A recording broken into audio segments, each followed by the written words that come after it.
Greetings, family. This is Dayvon Love, Director of Public Policy, Leaders of a Beautiful Struggle. We're here again at Streets of the Statehouse. This will be our last episode for this 2022 session. As always, we bring you a perspective rooted in Black liberation, rooted in Black empowerment, a unique lens. A lot of the work that's done in Annapolis has great impact on Black people around the state. And so LBS for many years has been heavily involved in doing legislative work in Annapolis that really focus on the issues that impact Black people. And so this is our way of providing the public an opportunity to look into what's happening in the Maryland General Assembly, again, from a perspective rooted in Black liberation. And our ability to do so is really based on the fact that there are people who are able to contribute to us monthly. I'll talk about this at the end, but I want to just say up front, just given the previous episodes that we've done, and a lot of the positive feedback that we've gotten on doing these podcasts, that again, a part of what makes this possible is people's contribution. Individuals. We're an organization that the basis of our ability to operate with the level of independence and autonomy that we do is based on having a strong base, diverse base of predominantly Black people in our community that support our work, that support us financially, that support us in getting the word out, that support us in reaching out to their legislators and demanding their legislators take action. So really just want to start just with some gratitude with the level of support that we get in the work that we do, both in Annapolis and in Baltimore City, where we're based out of. So what we're going to do, and we're actually on a little earlier than normal. There's actually a floor session of particular interest in the Senate this evening at 7 p.m. And I'll get to one of the major matters that are going to be addressed on the floor.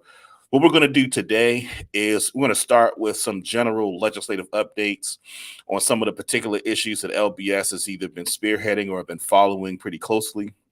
And then we're actually just going to go to a larger conversation reflecting on, some of the legislative activity that's been happening during this session, reflecting on that from the basis of the analysis that LBS comes with as it relates to the way in which notions of Black pathology impact policymaking, and an analysis of the Democratic Party and Black people's relationship to it, and the extent to which or not the Democrats deliver on policy that impacts Black people in the way that's necessary. So that's what we're going to do. So, and what we're going to do later on, I'm going to have my colleague from LBS, Director of Research, join me later for that conversation.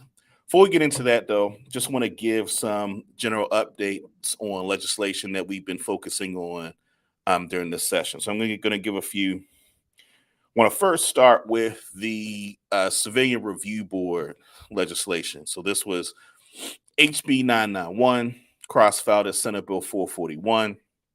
It's a bill that was sponsored in the House by Delegate and Baltimore City House Delegation Chair Stephanie Smith, and on the Senate sponsored by Senator Jill P. Carter.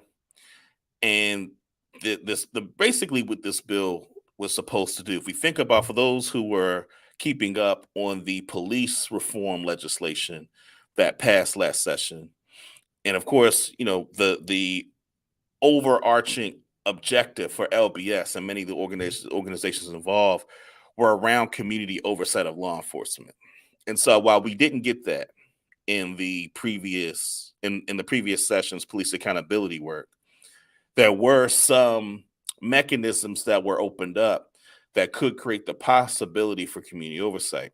And what we wanted to do, because Baltimore is unique. Baltimore is one of only two jurisdictions, Baltimore and Prince George's County, that has an existing civilian review board. HB 670 from last year required the establishment of police accountability boards in every jurisdiction to serve as the container for the community being able to provide complaints of law enforcement misconduct, and also be able to have regular updated quarterly meetings with leadership. Also appoint members to the Administrative Charging Committee, which would review complaints of police misconduct within the kind of internal disciplinary process of law enforcement. And one of the things that we fought for at the end of session was trying to amend HB 670 to provide investigatory and disciplinary powers to these police accountability boards. That would have been, in essence, a form of community oversight of law enforcement. We weren't able to get that. But because Baltimore City has an existing civilian review board, and because HB 670 required the establishment of police accountability boards in every jurisdiction, the roles and responsibilities of the existing civilian review board that was established in 1999, again with the same principle of community oversight, it was weakened. So the civilian review board, as it's currently constituted in Baltimore City, has some limited investigatory powers, but significant. Those powers are significant. And so the role of the civilian review board and the police accountability board were duplicative in nature. So really the bill that we put forward in essence was really a cleanup bill that would essentially have designated the roles and responsibilities of the police accountability board into the existing civilian review board and building off of that. So for instance, the ability to appoint 3 of the 5 members of the charge committee that review complaints within the internal disciplinary process of law enforcement, that will be a responsibility given to the CRB. The ability to take complaints, that would be able to be done by the CRB. And then maintaining the investigatory powers that the CRB currently has. So that was really but also providing independent counsel so that it can truly be independent, and a funding mandate so they have the resources to actually be effective. Both in Baltimore City and around the country, community oversight entities struggle when they don't have the resources to effectively carry out their duties. So this is what was included, big picture, in the bill that we put forward. And again, really not the pinnacle of what community oversight is, but moves us closer in that direction. Unfortunately, and this is something that you've heard us refer to in previous podcasts during the 2022 session. Unfortunately, the city, the Scott administration came out in opposition to this bill. Its initial position was to establish a police accountability board in Baltimore City and to nix the Civilian Review Board. The city, in the process of conversations with myself and the bill sponsors, came to a position where they recognized that getting rid of the Civilian Review Board would be getting rid of the powers that it has, the investigatory powers that it had, and that Baltimore shouldn't lose those powers. So they came to recognize that. They came to recognize to some degree the importance of independent counsel. We continue to have a disagreement in terms of the funding mechanism. So the city did come closer to our direction. But ultimately, the city landed on a position where they wanted to give the administrative charging committee the powers of the Civilian Review Board and not the police accountability boards. And as I mentioned before, the charging committees are existing within the internal disciplinary process of an officer where a complaint is made. And the challenge with this is that these charge committees live within the department's internal disciplinary matrix. Community oversight, as we've said on numerous occasions, the literature dictates this, and it just makes the most sense, is having an independent community-owned and controlled entity have the ability to investigate and in the ideal case, discipline officers that engage in mistreatment of folks in our community. So that's what community oversight is. The charging committee lives in a part of the process where it comes at the end. It comes at the end where an investigation has already happened, and that investigation, the charging committee is going to render a decision on an investigation that has already happened. So this charging committee in and of itself is not an independent body that lives organizationally in a community controlled container. So this is very important. And to say it even more plainly, what we want is an entity that if a person in the community gets beat up by a police officer, they want to go to an entity that's not the police, that administratively and structurally does not live in the police department, to be able to go make a complaint and have it investigate. And so giving those powers to the charge committee does not solve that problem. So the city was insistent on giving these powers to the charging committee. And as a result, both bill sponsors and the coalition, I think, believe that it's not oversight. It wouldn't be progress. There was already a significant compromise that the coalition and the bill sponsors made on the bill that passed the House, which essentially would create a new police accountability board and give the CRB powers to that.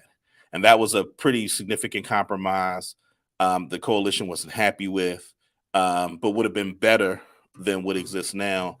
But in the form that I've just described of the administration's position, where they were kind of, they're steadfast on that position. Again, the bill sponsors in the coalition just couldn't stand behind that because, again, that's not community oversight. And this the coalition that we're a part of, and LBS as an organization, sees community oversight as a pinnacle of police accountability. So that bill is functionally dead, and we're going to have a situation where you have two entities that overlap that have duplicative responsibilities. We're going to continue to do the work needed to try to advance the work of community oversight. But that's an update on the Civilian Review Board bill. Next, I'll go to a bill that we haven't been, leading on, but we've been watching over the past several years, and that's youth interrogation. So I'm sure, again, as you've heard, if you listen to previous podcasts during this session and previous sessions, if you remember the Ava DuVernay mini series, When They See Us, the example of, what are now called the exonerated five. But we also have people all over the country for whom, as youth interrogated by law enforcement, were compelled to make false testimony and were incarcerated unjustly because of coerced testimony by law enforcement. So the bill simply requires that a parent is notified and that an attorney is present when there's a custodial interrogation of a youth. And this is something, for me, the fact that this bill has been so difficult to pass is a testament, and I'm going to talk about this later, but it's really a testament to the insincerity from the Democratic Party of their concern for Black people. Because this bill should really be a no-brainer. My crew and some folks from Bridge, Maryland, and some other folks actually sat in on a voting session where they discussed the youth interrogations bill. And just and what underlies it, and again, we're going to talk more about this later, but what underlies it is the idea of giving Black people more rights is conceptually understood by some law makers, some legislators, as something that undermines public safety. That's really the only way I can explain the underlying theory as to the pushback against this piece of legislation, and that many of the Democrats who claim to be fighting for it, in fact, but have that same underlying belief as well. That bill, even though it was significantly weakened in the Senate, that bill actually got out of committee. It got out of the Senate and is now in the House. There was a voting session today. They didn't vote on the bill. They're likely going to vote on it later. In the House Judiciary Committee, there are two versions of the bill, the stronger bill in the House and the weaker bill in the Senate. So for those who are interested in that, just be on the lookout to see what comes out of the House Judiciary Committee and how they reconcile the two bills. But again, this should be a no-brainer, and and it's really a shame that this is a bill that requires so much energy to push through a democratically supermajority controlled legislature. Lastly, by way of update, cannabis legalization. So that's one of the big ticket items that LBS has been pushing for some time. And as has been mentioned previously, the leadership, the presiding officers in Annapolis this session at the beginning have both indicated, the Speaker of the House and the Senate President, that something on cannabis will pass. And so there are lots of, substantive disagreements between the House approach, which is to primarily focus on a referendum, and then eventually expanded to do with some criminal justice policy to supplement the referendum. There was an opinion on the Senate side around passing a bill that regulates the market, as well as then dealing with the criminal justice elements of it, and some of the reinvestment stuff. So there, a wide range of substantive disagreements. A part of where we've landed is that the Maryland General Assembly will likely not pass a bill that regulates the industry. It is quite possible that a bill will pass that will legalize cannabis or put a referendum that will allow voters to determine whether it should be legalized. And that if voters determine it should be legalized, there are criminal justice policies and some other funds that are established in the bill that would become law if the referendum were to be approved and ratified by the voters. So that's where things are. So right now, what's really being debated because the industry part is out, is what will ultimately pass as it relates to criminal justice, and what will pass as it relates to some of the funds that were established. The fund that LBS and our partners have been most interested in, and we find to be the most important, that is reflected in Senator Joe P. Carter's bill, Senate Bill 692, is the Community Repair and Reinvestment Fund. This is a fund that in the bill that does establish the industry would direct 60% of tax revenues into a fund that would go directly back to jurisdictions, directly to the 24 jurisdictions. The jurisdictions portion of that fund will be determined based on 20 years of data from 2002 to 2022, 20 years of data of marijuana prohibition, and the total amount of marijuana prohibition related arrest that jurisdiction contributes to the overall number. So, for example, Baltimore City contributes 25% of the marijuana arrests. This is an example. I'm not saying that's the case, but if Baltimore City contributed 25% of the arrests over the past 20 years to the statewide total, they get 20% of the fund. So that's the formula that is established in that fund that will determine how those resources are distributed. And then each jurisdiction would have to pass a law that would determine where those monies go, because we didn't want it to be just going straight to the executive or the mayor, but we wanted to give the community an opportunity to weigh in on how those resources are spent. Normally with local legislatures, it requires a public hearing. So, the council people have to be a part of it. So it allows the community a mechanism to try to shift those resources in a way that the community desires, with guardrails, of course. So there's a reporting mechanism in it, and it also guardrails that the resources can't be spent on law enforcement, can't be spent to supplant existing government programs and resources, has to be directed at communities that are impacted by the war on drugs. So all those guardrails are in that. And so that's something that is in that's something that's in the Senate version, likely will be in what comes out of the Senate, that particular fund. One of the things that there are a few things that are very important that need to be in whatever passes. And it's going to be very important that as we get close, the House has already put their bill over to the Senate. So it's really a matter of reconciling the two bills. It's really going to be important. There are a few things that we need to make sure are in the bill. They're going to be very important, because if cannabis is legalized, the voters decide to support legalization in Maryland, it's going to be very important that there are not criminal penalties in any of it, that it's all civil citations. That's actually that was in Senator Carter's Bill 692. That's important because what we see is that law enforcement uses cannabis prohibition as a law enforcement strategy and tactic, and they'll use whatever's available to them. So if possession is not available to them, and in this case, possession under a certain amount wouldn't be available to them, but they would still be able to use possession above a certain amount and possession with intent to distribute. They would still be able to use those charges to go after Black people. And so, it's about the way that those charges are typically applied to Black people for the purposes of using the kind of traditional tough on crime approach to address public safety. And we see that the data bears out that this is what has happened. When decriminalization happened in 2014, there was a decrease in police charging people with possession, but an increase in people being charged with possession with intent to distribute. So what that tells us is that law enforcement will use whatever criminal penalties are available to them to charge folks with. And the concern is that if criminal penalties remain, those criminal penalties will be levied against Black people in ways that are a continuation of the patterns that the data has bared out. Additionally, there needs to be the importance of redress, the importance of people being able to have their records vacated, expunged.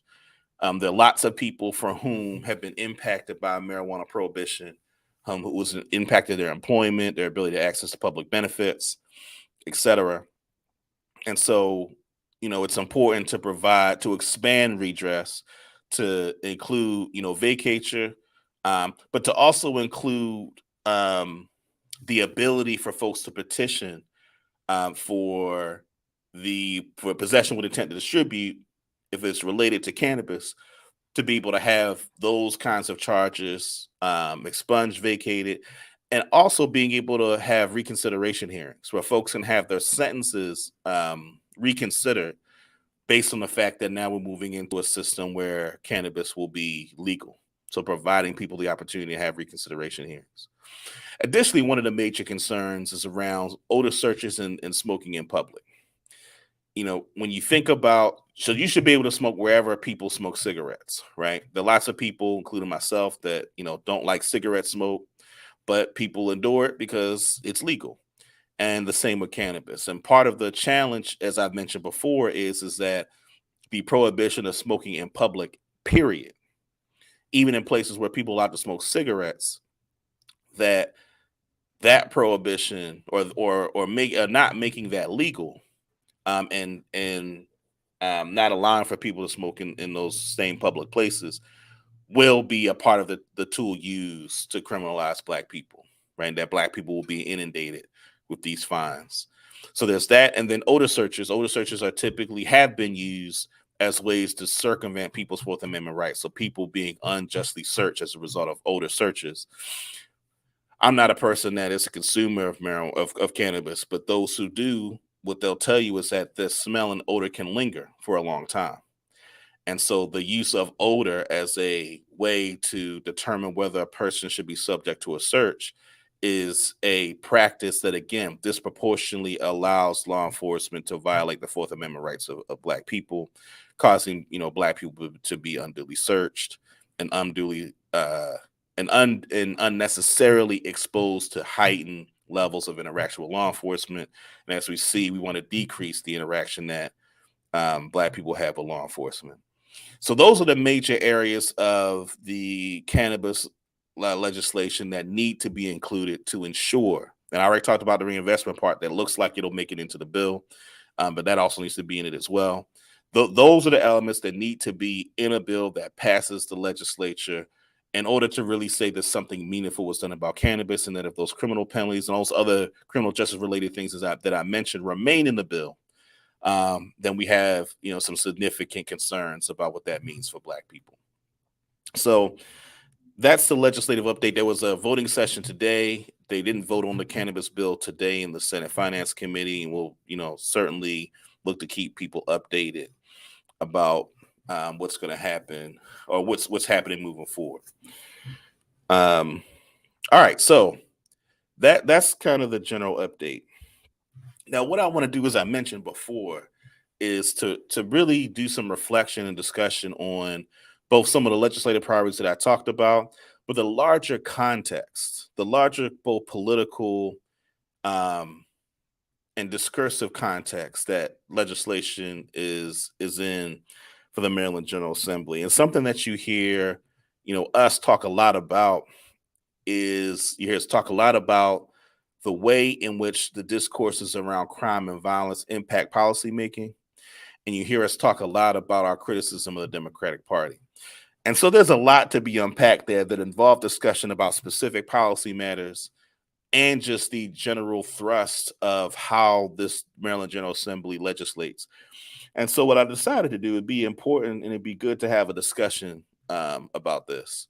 And so I think that it will be important to have a discussion. I want to bring in Lawrence Grandpre, who's our director of research at LBS, to just kind of to talk through some of these broader concepts and some of these broader dynamics in Annapolis. So first, how you doing, Lawrence? I'm good. I'm good. How are you? Good, man. Good, man. Appreciate you for rolling with me on this one. Um, so where I want to, so here's where I want to start. I want to start with the conversation around just the way in which notions of Black pathology, the way that notions of violence as it is projected onto Black people, um, and how that then translates into policymaking in Annapolis. And I want to identify a few examples of where I think this is happening, kind of give my sense of analysis of it, and then get your thoughts on it. So a few things. One is the insistence on criminal penalties, enhancements, sentence enhancements as a tool. We see this from the governor, who's has been basically chastised in the legislature for not moving any of his sentence enhancements and not moving much of his crime package.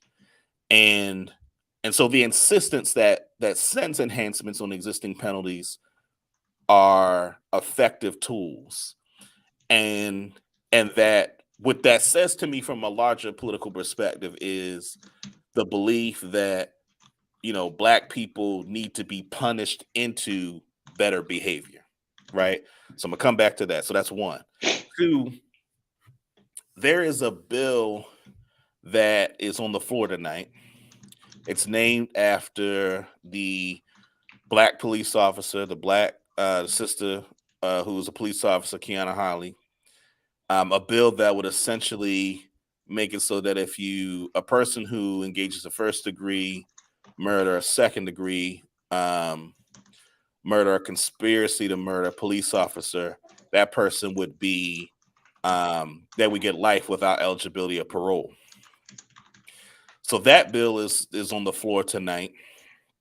I think represents this kind of what I'm describing.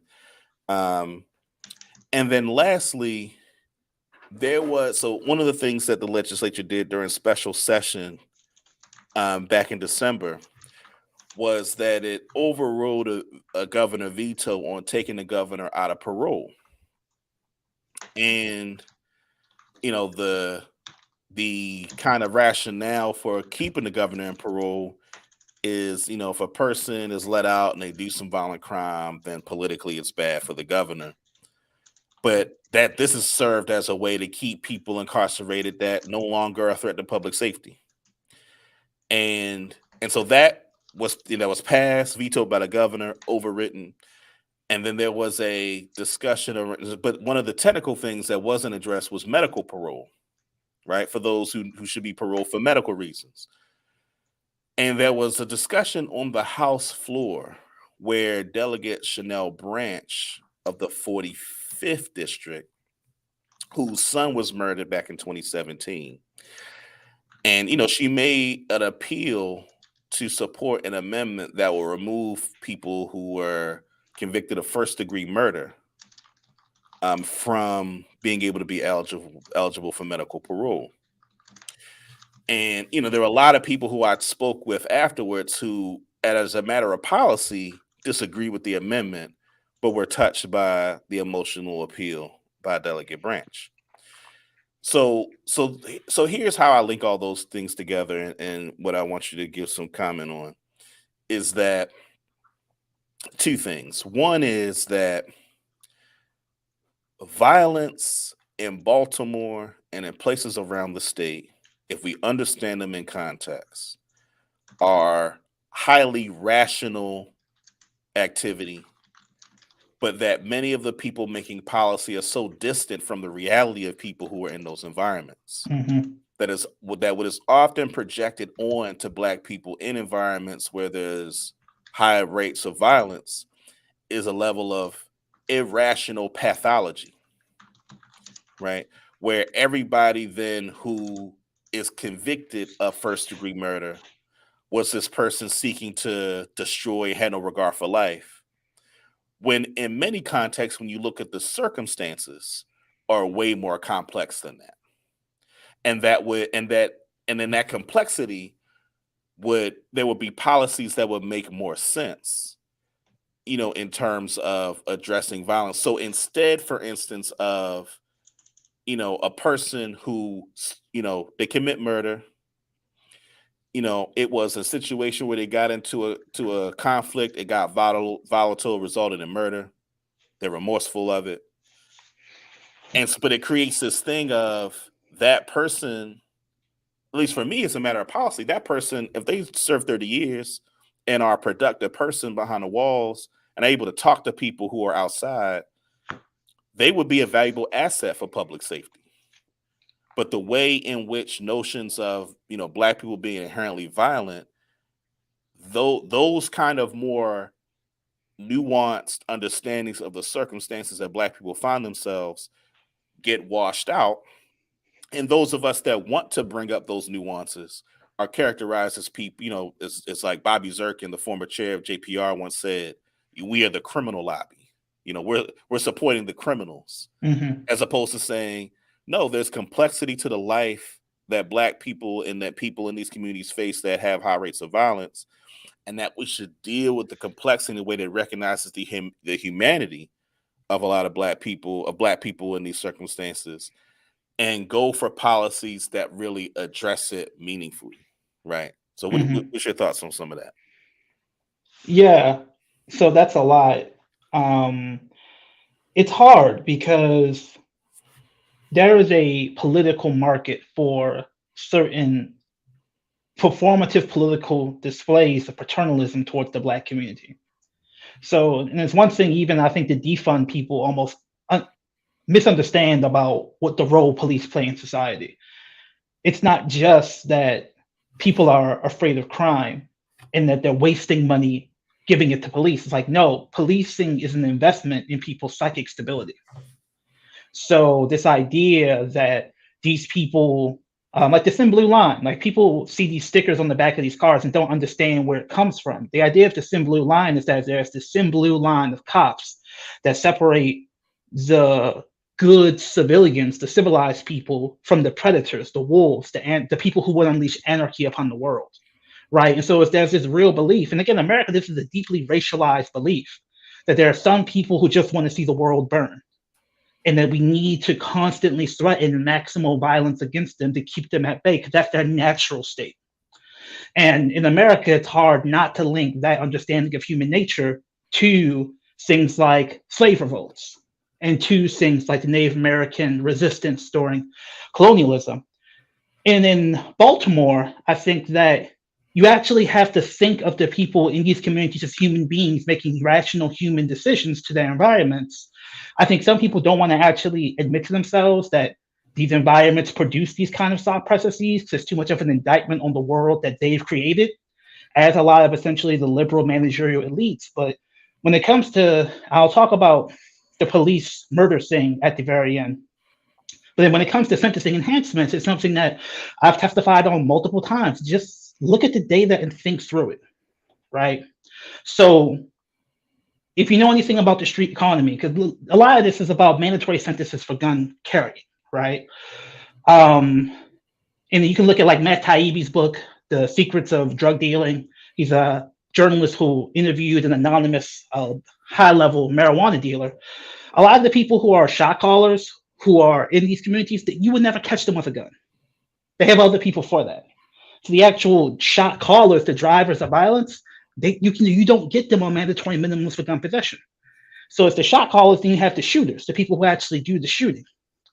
And one thing that we've talked about a lot is that you don't actually get even a lot of the shooters on these mandatory minimum charges, because they're highly valuable to street organizations. They can get the best lawyers. And our police officers, as my father, who was a cop in Baltimore for 20 years, including undercover narcotics, said, the war on drugs has taught entire generations of cops how to not do the job. They can't cultivate confidential informants. They can't get people to testify. They can't do good chain of evidence that can stand up in court. And so therefore, these harder to make cases against the people who have the best lawyers, who are very valuable to street organizations, they can't put those folks in jail. So they want to get around their incompetence by doing these mandatory minimum sentences and putting pressure on the judges to basically loosen the standards of evidence to help them win some of these trials. Now, who do you sweep up with these mandatory minimums? You sweep up some low-level drug dealers, but a lot of times not even drug dealers. If you're in any sort of cash-centered economy, business, in a place like Baltimore, you can't afford to get robbed, because you don't believe the police will ever get you your money back. In fact, they'll probably pocket your money, as we saw with the gun trace task force. And if you get robbed, you can't pay rent. Your family's evicted. So you need some sort of deterrent to survive in the midst of legal cash economic transactions in Baltimore. So think about party promoters. Think about people that do roofing or plumbing for people who tend to transact in cash, i.e. working class Black people. Just regular everyday life in Baltimore, you could have $500, $1,000 on you at any given time, and people know that. So those are the people who, again, why can't they carry legal guns? You say because they live in Baltimore. If you live in Baltimore, you've probably gotten swept up for a cannabis possession charge, for some sort of low-level criminal offense, and this is one of the hardest states in America to get a legal carry license for a gun. So when you have mandatory possession charges, those are the type of people that you sweep up. And to the extent you sweep up any low-level people in the drug game, it's a conveyor belt. All you've done is create a job available, now hiring sign for the drug game. So now you have another young brother or sister gets basically moved up in the conveyor belt into that person's slot. And when that person comes out of jail, this is the person who may have been peripherally involved with the drug game. Now they got a record. Now they have a mandatory minimum sentence on their jacket for violence. What are they going to do? Go right back into the drug game. So when you look at the actual scholarly analysis of mass incarceration in America, it is not, unfortunately, this is a very convenient story that I think a lot of people tell themselves. It's not nonviolent drug possession offenses that drive mass incarceration. Mass incarceration is leveled out. It hasn't really gone down. So despite all of this talk about being woke and Black Lives Matter, we still have the most violent, massive carceral architecture the world's ever seen. And what's driving that? It's not nonviolent drug possession charges. That may have been true 20 years ago in the federal system. But we know most incarceration at a state level, it's the exorbitantly long sentences we give to relatively minor so-called violent crime, which really might just be an extension of poverty, an extension of living in these communities. Those are what keep people in jail for 5, 10, 15, 20 years, when other countries put people in jail for 2, 3, 4, 5 years for similar stuff, and there's even better public safety outcomes than we do. And quickly, before I'm gonna let you continue, but quick, one thing I want to just add there, because I think that point is really important. The rhetoric of nonviolent drug offenses, I think, is a way that liberals have attempted to co-opt the fight against mass incarceration without actually dealing with the core of the way in which notions of Black pathology and violence are projected on the Black. It's almost like they're going to avoid the caricatures of violence that are projected onto the circumstances you've described as a cheap way to get points around the issue of mass incarceration. But as you said, the majority of people incarcerated are in local and state prisons, and the majority of those charges have to do with, charges of violence and the like. So I just wanted to include that in there as an important, for people who heard that part.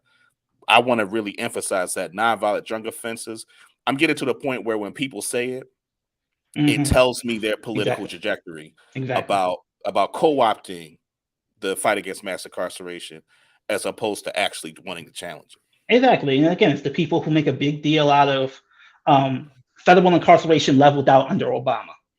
And they call that a victory. I don't call that a victory because of my relationship as a human being to other people in this country, especially other people of African descent. These are life or death decisions that you're making. And just because you have a talking point that's politically palatable within your sect of people doesn't mean it's right. Doesn't mean it's what's actually best for the community. And I think that's part of what's happened is that these folks are being used to being held to a very particular standard of what it means to actually be fighting for human rights and what it means to actually be fighting for liberation. And when people from the community hold them to a higher standard, that's seen as something wrong with the person holding it to the standard, as opposed to the violence that's been normalized, baked into the system. That is the world that we've produced over the past 20 years, right?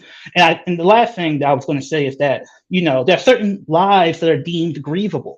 There are certain lives that are deemed worthy of commemoration. And that in other lives are deemed less so. So I was raised by, as I said before, my father was a cop in Baltimore for over 20 years. Undercover work, narcotics, that stuff. He taught me that every death of a cop is a death in the family. And I think that's largely how our society in general treats those types of incidences, whether it's troops or cops. There are certain people who, through a perceived service to society, their deaths are grieved in a particular way. And you can grieve that person, but as I grew up, what I began to realize is that, Freddie Gray, that's also someone who, as an African person, with extended notions of subjectivity and familial relationship to the world, that's also someone who I see as part of my family. So I can't divide myself between this familial legacy of having these cops in my family and the people who are victims of police brutality.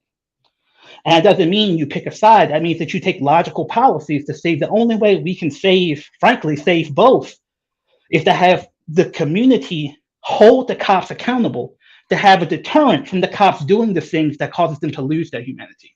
And to the extent that we need cops, actually, community oversight and community power is the only deterrent to having cops be a force where they actually become a detriment to our community. And when you overcode someone's death, like a death of a cop, with so much emotional pain that you seek to lash out, and you use criminalization as the mechanism to grieve that person, I don't think you're actually accomplishing the objective of valuing that person's life. You're actually kind of deepening the hole that we have to dig out as a society, where every time something goes wrong, someone has to be punished. That can be the only effective way to grieve someone that commemorates them. And that's really, the unfortunate reality is that criminalizing and blaming people is easy. Thinking through a logical system of deterrence and accountability is hard. So we too often take the easy route. Mm-hmm. So one thing I want to pivot to, and it's certainly related, but one thing I want to pivot to is a conversation about the Democratic Party and in Maryland, Democratic Party in Maryland. So you were with us at the voting session for youth interrogations, and a lot of the people kind of remarked about just the level of pushback as something so simple, and kind of all, there are all these exceptional scenarios that are thrown out to provide rationalizations against a policy like the youth interrogation bill. And the few dynamics I want you to comment on. The first was that in the Judicial Proceedings Committee, of which the chair, Senator Will Smith, that last year wrote a piece, an op-ed, saying that he was going to prioritize youth justice. Mm-hmm. And then you think generally about the Democratic Party saying that they were going to prioritize juvenile justice this session. And then looking at the voting session, when the Republicans raised a lot of these issues that are rooted in just what you were talking about, right? And as I mentioned earlier, this notion that giving Black people too many rights is an impediment to public safety. And in watching the committee, I mean, it was really like Joe P. Carter versus everybody, Senator Joe P. Carter versus everybody, particularly the chair and the vice chair, who were particularly quiet. And, they could just run the bill and pass it as it was. But, they were concerned about a floor fight, about the Republicans making a big deal of it. And so to me, it was another example really of the spinelessness of the Democratic Party on these kinds of issues. But I think the underlying thing is that a lot of Democrats actually believe internally what the Republicans believe. It's just not politically expedient for them to espouse them. So it's like folks want the social capital of calling themselves a criminal justice reformer, but underneath it, they still carry some of those beliefs. So speak to that kind of that dynamic, that kind of paradox of folks who are positioning themselves politically to be reformers, but are so easily negotiated down by Republicans. Say something about that. Yeah, because it's difficult because there's the big picture stuff and in the micro details that don't seem to matter, but end up really mattering and expressing the big picture stuff. So it's kind of hard to know where exactly to start. But I'll just say what I kind of felt was happening is that there's this weird possible assumption where people assume the worst about, well, really young Black people. They don't say young Black people, but really young Black people, where it's like, the argument is that you could basically be an accessory to a murder, be an accessory to some sort of terrible violent act, and basically be able to get off because they weren't allowed to question you because they didn't have a lawyer present. So the idea is that there's these cadres of Black young people who just love to facilitate violent acts, who the good cops could basically beat into submission if they didn't have a lawyer present. and basically they could get them to squeal on their friend who was about to shoot up a school or something like that. Like that's something we do, you know. And it's like basically they watch too much 24, or again they've been imbibed too much negative worst case scenario thinking, and it's like, well, I don't want to have any single possible incidence of that even happening one time because they couldn't question this young person because they didn't have a lawyer present. And because of that one hypothetical scenario, the Republicans basically are allowed to spin off all of this seemingly minutia talk about ways to water down the bill. But again, that's really the ticking time bomb scenario is really at the heart of what's happening, but it gets expressed through, oh, the bill says eminent threat to public safety. How about we just say public safety threat in general? And that's like a huge exception. So like anytime there's a public safety threat, a dog could be on the loose. That could be a public safety threat.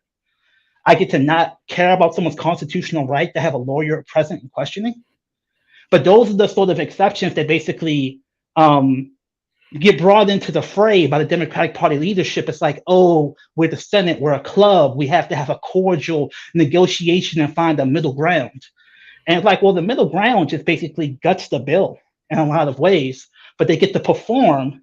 I am having an intelligent, moderate stance that advances a public safe, a social justice goal in a responsible way.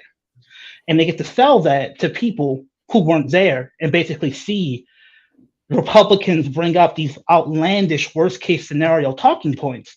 And the Democrats basically, they say again, it's like it's this weird, like sometimes you need your opposition, even though they're supposed to be your enemy, because they allow you to do the things that you can't admit that you want to do yourself.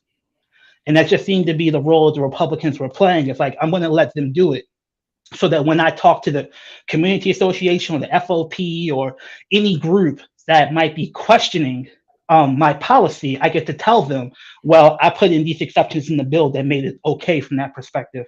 But when they're with, the more leftist progressive groups, they get to really champion. Republicans were fighting, Republicans were bashing us. And I stood up and I said, we must pass this bill. And it's like, we were there, dude. You didn't do that. But they get to basically have their cake and eat it too, which is why it's so important for folks to actually watch. And again, it's very difficult, but watch these voting sessions, watch these committee hearings, because you get to see a reality about the legislative process that's very different than what you get told the legislative process is.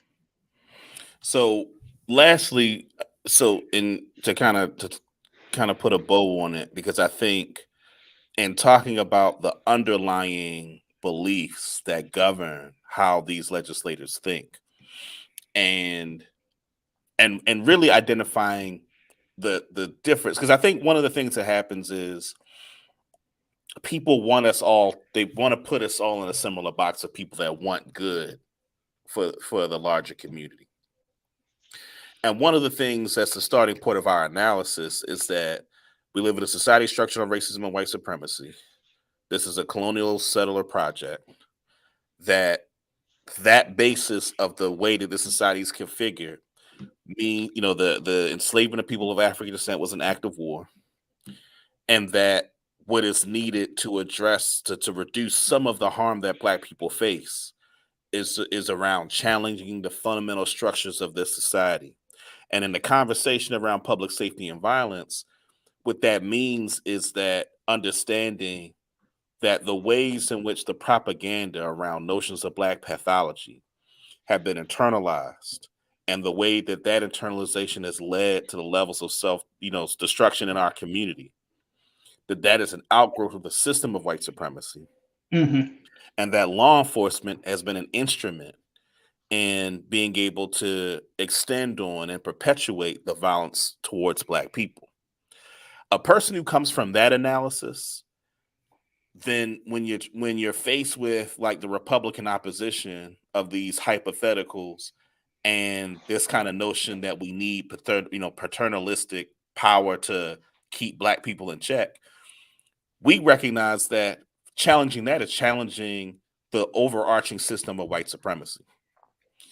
And the difference between like what we're saying, the position we take, and what the Democrats take, and this I think explains the Democratic Party leadership and establishment, is that they're looking for incremental change of a system that they will say is imperfect, but moving in the right direction, perfecting the Mm, current system. And so, if you could just speak to, because I think a lot of times the analysis that I just ran down, I think for some people is not attached to these kinds of policy conversations. They don't see the relevance. But mhm. to me, it shapes what we find acceptable and what we don't. And to me, it explains then why the Democratic Party leadership would would find would be sympathetic to some of the arguments that would come from the Republican side on these issues, because they don't dispute or challenge the societal pathologizing of Black people. They don't see themselves as challenging the system, the society's structure and the system of white supremacy, and they see these things as like the kind of steady progress towards a better Mhm. project of American democracy. And we, you and I both know from our perspective, there's no such thing as American democracy, right? All that shit is just, you know, fiction that is created for the purpose of maintaining the system. So if you could just, as we close out, like just talk about like how important that analysis is in addressing some of these policy issues that to a casual observer would seem unrelated, but from our analysis are really important. Yeah, yeah. So, John Henry Clark, as you've told me and taught me, said if your analysis starts with slavery, everything else looks like progress, right? So I just think that there's been a normative uh, freeze on the question of Black humanity is basically bracketed to the side. Because if we actually had to think of Black people as human, everything would have to stop, right? Like the whole machinations of our society would have to change. And it's like we ain't doing that. So we're going to abstract Black humanity into I'm making more progress to an abstract vision of respecting your humanity, and that's the best you're going to get.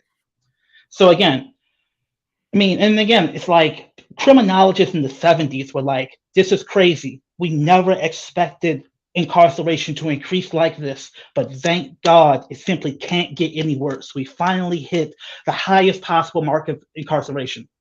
And then it just exploded through the 80s and 90s. So it's like, where are we? And sometimes I like to say, when are we? Are we in the historical epoch of the perfection of a basic promise of American democracy? I think a lot of people think that's where we are, right? And the reality is we're not there yet. If that just looking at the incarceration rate at a basic level and the racialized nature of incarceration, the 70s were a horrible time, a stain on Americans' record for American democracy in terms of racialized incarceration. And right at our current pace, it would take us like 20, 30 years just to get back to this 1970s level of incarceration. And I focus on incarceration because, like, jail is bad. Jail is really, really bad. People get beaten up in jail, people get murdered in jail. America has had one of the highest rates of sexual assault because of the nature of sexual assault in jail. So, as a lawmaker, the ability to determine who gets to go to jail is essentially the power of life and death. And so, if people are like really adamant about what you do with that power, like coming to your house and honking at you, I don't think that's inappropriate. And I think if you respect people's basic humanity, you recognize that, oh, wow, it's crazy I have this much power. I may not know everything, but I'm doing the best I can. But I can understand people's frustration. And I'm going to respect their frustration legitimately. And that's usually not what we get from the Democratic Party. It is, I am on the front lines fighting a racial justice battle. And if you don't support me, you're supporting the opposition, which is just based upon the fundamental denigration of Black humanity, is the only way that makes sense. Right. So again, it's hard because like these are just empirical facts, you know. Let me ask. And Let me ask something too, because I meant for this to be a topic of conversation, and we could probably take another 10 or 15 minutes or so and do this, because this is actually something I meant to discuss. You mentioned, one of the things that has come up, and I don't, we don't intend to get in all the details of this, but there were some demonstrations last year during the police reform mhm, advocacy, where there were some people that drove, like a caravan around Legislators House, particularly Chairman Will Smith and Vice Chair Wall Striker. I think some people did something similar at Senate President Ferguson's house.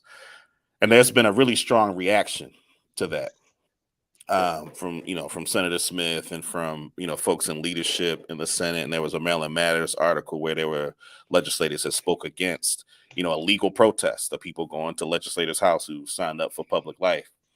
And one of the things that, and because this connects to kind of what I wanted to end on, which is the Democrats using the same racialized notions of violence that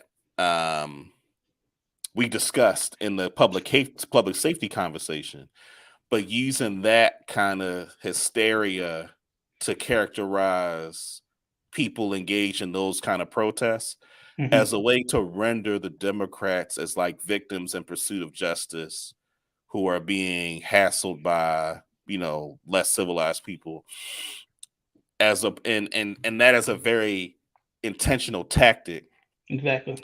to characterize those of us that are actually challenging the Democratic Party establishment and its policies, pulling it further to the left. Like, to me, I think a lot of the animus that has come as a result of people's feelings about those demonstrations, casting them, and this is something that Senator Huff, Republican from Richard County, did on the Senate floor the other day, and has done really over the past several years, has characterized Annapolis as being taken over by special interest groups, by fringe groups, and I just think that it's important that those of us that are fighting for the humanity of Black people, fighting for Black liberation, that we're clear that those kinds of characterizations are often weaponized most aggressively at Black people who are in positions to challenge systems of white supremacy. And so I just wanted to raise that and have you react to that, I think, as an additional conversation about what distinguishes us from the Democrats, right? Because again, I think the Democrats would like to see themselves, and legislators I talk to would like to characterize themselves as supportive of what we're about. And I often, when they say that, say to myself, like, I don't think you really want global sovereignty for people of African descent. It would destroy the very system of benefits and career aspirations that are the basis of what these people are aiming to do. I mean, your legislative update just kind of proves the point, where it's like, and again, there's so many different details. It's hard to never lose sight of the big picture, where it's like, so Senator Will Smith, for example, part of what I believe that protest was about some of the specifics around community oversight the policing bill. That's right. And again, it's like, he's one of the safest people in the world. I mean, he's a military veteran. He's got guns. Like, from my understanding, these were people who were just driving by his house, honking their horn. A lot of them essentially suburban white ladies in Priuses. And that what's happening in terms of their talking points, they're conflating that protest with some of the emails they get from like the anti-abortion people, which is like, you're a baby killer, you should die. And that's really interesting, because if you really are completely against somebody, you don't show up to their house and honk at them, right? You actually believe that person can do better and has to do better, right? But and again, it's like, and oftentimes, like, from what I can tell, you get death threats occasionally from like the NRA types and the anti-abortion types, but the anti-abortion types and the NRA types are not persona non grata in Annapolis the way they're trying to make the ACLU. Right. And that's because it's like, you can do that to the ACLU because you think the ACLU needs you. You don't really need NRA votes or anti-abortion votes. So you don't waste your time or energy going after them. You go after the people who you can hurt and discipline into compliance with your agenda, which are people like the ACLU. Right. And not even so much to us, because they know we don't have a traditional board and we're not subject to pressure the way folks are traditionally are. So you go after folks like the ACLU. And again, these two Black women in this case for, that particular one protest. And again, it's like, community oversight is an issue of life or death. If it deters cops from doing crappy police work, which sends people to jail, because jail is really bad. And it's just like, real basic stuff gets lost, because again, in their mind, it's like, no, I believe in the charging committee, so I'm good, right? It's like, no. And that's not a personal opinion. That's a empirically validated analysis that community control increases deterrence because the police can't control the community oversight entity the way they can control the charging committee. So that's an increase in deterrent power, which increases potentially bad police behavior, which is a life or death issue. And again, when you normalize Black inhumanity so perversely, that doesn't feel like an issue that's worth showing up to someone's house to protest. Mhm. And again, I just was not even. actually, and real quick, Mhm, because I was actually watching a lecture over the weekend from Asa Hilliard, and he was giving a talk about the definitions of genocide. mhm, And one of the things he was saying was that a lot of times people think genocide, they think of like, a sudden military violent attack against a population. And one of the things he was saying was that, many of the things that are included in what constitutes genocide, which is around like, you know, propagation of images that distort and demean a people. Things like things like the levels of incarceration that, as you mentioned, that Black people experience in the society. These are things that when we talk about the existence of Black life, Black people on a regular basis being denigrated and destroyed, and our only access to protection against that is the extent to which we co-sign and bolster, this societal arrangement, this colonial project, and that often means being a appendage of the system that exploits and oppresses Black people. mhm, When I think about, the years where mandatory minimums have been a big policy piece, unfortunately, it was a lot of Black people, right? Black people who had that same internalization of Black people in our communities being rendered as non-human beings, being rendered as people, it's that Sylvia Winters, no humans involved mhm, analogy, right? And that was something that's a belief that unfortunately exists in our own community and mhm, exists among lawmakers. And again, I think the difference between, when I think about the Democratic Party leadership, I don't see them fighting against that in their committees and through their policy. I don't. They see themselves as wanting a more efficient system to maintain the society as it exists, instead of really large scale social transformation. yep, And that difference is important. And I think it's important that we're clear that even though there are policies that they'll say they support, that in theory we support, that often their paradigm and approach to those policies are often rooted more in wanting, it's that Wilderson letter to Cabrillo from mhm, Incognito, where it's like um may giving the appearance of maximum change while mhm. doing as minimal as possible in terms of actually changing the structure of society. Yeah, and another line from that quote is, I think something along the lines of folks love order more than they love justice. Hmm. And I joke is that the Democratic Party in America is increasingly becoming a lawyerocracy, and there is this real belief in process and legal statutes, and I think that's part of what's happening with the charging committee versus the civilian review board. It's like they want to put administrative law judges in positions where they can use, objective judicial oversight to be able to deal with police brutality. And it's one of those things where, as a community, giving more power to like an administrative law judge or folks in a charging committee, it's like I can't get those folks fired. They don't share a particular perspective. They're not accountable to grassroots pressure, but they fit within essentially the club of judicial process-based order. And I think that's why people in the city are so adamant about giving the power to the charging committee, because they can trust them, because they fall within that club of professional managerial type thinking about the world, and they're not as subject to grassroots bottom up community pressure.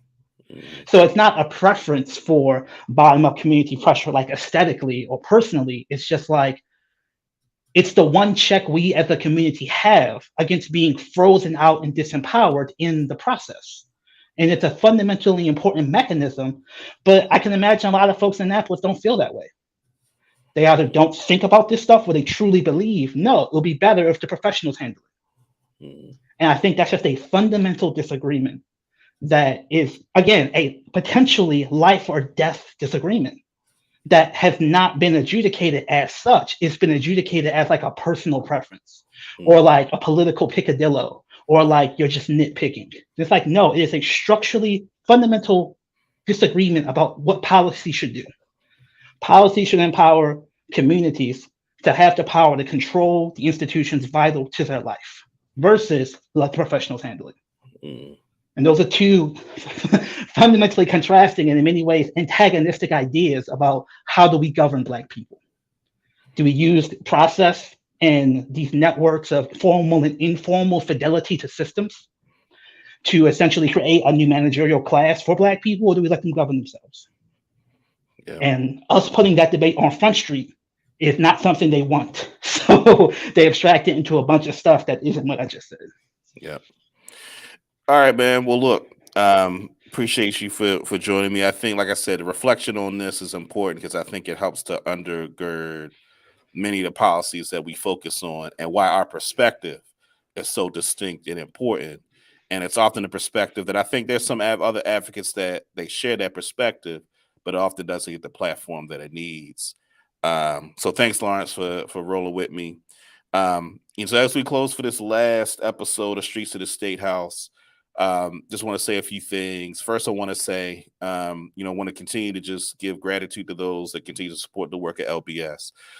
The perspective that you've heard over this particular session and many of the other podcasts, this is really a perspective that in Annapolis, those in power would love to marginalize. I mean, I've been in Annapolis, pretty consistently since about 2013, 2014. And over that period of time, I remember when just talking about the system of racism and white supremacy was seen as like some taboo subject that wasn't to be discussed, out loud. And now we're moving to a place where those discussions take up a whole lot more space, and are able to have more legitimate, conversations put forward. But there's a continued attempt at marginalizing this perspective because this perspective actually will call into question the very systems that exist and would challenge these systems in a way that they don't intend to be changed. And as I mentioned, just a few moments ago, one of the ways you think about the society and the direction that we're going in now with like the uprising from 2020 and this kind of racial reckoning that people are claiming to be undergoing, that racial reckoning has been accompanied with people for whom want the appearance of really addressing these issues. But in terms of the fundamental structures that maintain the system of white supremacy, right, that really change the distribution of power and resources, that those systems in many respects, there are attempts for those to remain while having the veneer of social justice and racial justice. So I'm mentioning all this now because I think as you continue to pay attention to what happens in session and just policy in general, it's going to be very important that perspectives that really highlight the ways in which, on the question of police accountability as an example, we talked about community oversight. And we want you all to be very clear that community oversight is around giving, as Lawrence just mentioned, giving power to the community to control its own interests. That is the single greatest threat as a policy, as a matter of public policy advocacy. That is the single greatest threat to the industry and power of law enforcement as it currently exists. And we'll be given all kinds of other solutions, all kinds of other policy proposals that would be understood to be more palatable. But when you talk about actually giving power, this is a place where there is the most resistance. And so that is something that as you think about the kinds of policies that are being put forward and those who are proponents of policies, we should always ask ourselves the question, like, is this policy going to transform the power differential that exists such that Black people have access to the kind of power that traditionally would be seen as a threat to the very system? Even on cannabis, when we talk about the importance of reinvestment and the importance of making sure that Black people have, proper representation in the industry, right? That it's a question of distribution of resources into the hands of Black people. And so these are questions of power that often are marginalized when it comes to conversations about policy as it impacts Black people. And so we are very fortunate that, over the years, we've grown a base of supporters that allow us to be able to interject this position and have allowed us to be in a position to actually do something about it. I mean, again, it's something that we're tremendously grateful for, to be able to have an impact on the nature of our policy is happening to whatever extent, and there are times when, there's a lot more we'd like to be able to do, but we have an impact that we're tremendously proud of, and it continues to grow. And the extent to which that power grows is to the extent that we continue to get support from the community. So, as I sign off, just want to remind you all, as I mentioned in the beginning, LBS we're LLC. We're not a nonprofit. We're an organization that is able to be unapologetically Black and advocate for Black people in this way, because it is the community that's the basis for our support. It's the community that's the basis for our business model, that we're accountable to the masses of Black people, in Baltimore and increasingly in the larger, Maryland area, or the state of Maryland. But, that increasing base of Black people is the basis for our ability to be effective. And so we want to encourage people, if you've not already, become a sustainer. Go to lbsbaltimore.com/sustain, and become a sustainer, to be able to help to continue to support the work that LBS does, and our ability to be independent, our ability to be unapologetic, the ability to be able to send me to Annapolis, several days a week, to be able to go to these voting sessions, to be able to, again, influence policy. So please continue to support LBS, become a sustainer, join our email list.